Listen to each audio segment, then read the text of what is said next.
So I don't mean to put you on the spot, but I'm gonna, because you have him right there next to you. Yes. But what were your feelings, or what did you know about Springsteen before you were cast? I knew almost nothing about Springsteen, which is, not the best thing to say sitting next to this man who is a mega fan, but almost nothing.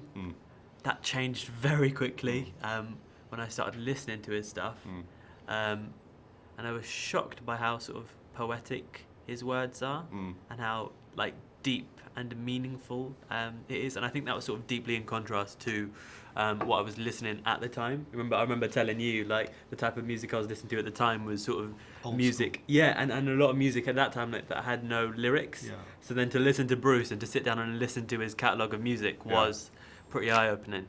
Was it interesting the fact that you might have?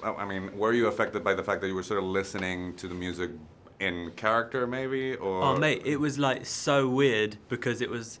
You see the character in the film have this revelation moment where his life is changed by Bruce Springsteen, but I was simultaneously having that in real life, where I was having a real epiphany moment where I was life was actually changing and stuff was actually going on where in my personal life I was wow, these words are really meaningful, this is so deep and I can't listen to chart music anymore. So this was it was sort of simultaneously the actor and the character and the thing having that sort of moment.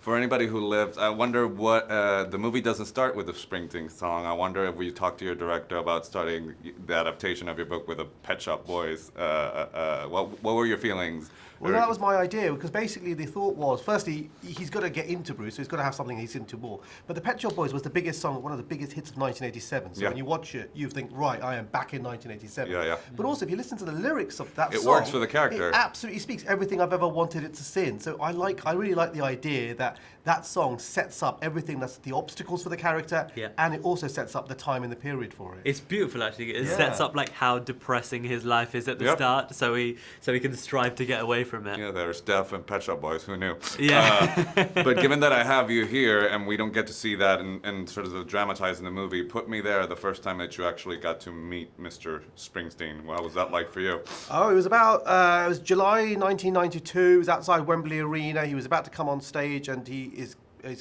people carrier comes through. I've got my copy of Born to Run with me, and he comes out, starts signing things. I'm like, Bruce, would you mind signing this? He said, yeah, sure. I don't think he ever looked up because he was just signing. Yeah. He was wearing his shades. But for me, it was a weird thing, because somebody who basically I've got on T-shirts and I got on posters and I got on books, and now he's literally there in living colour right next to me.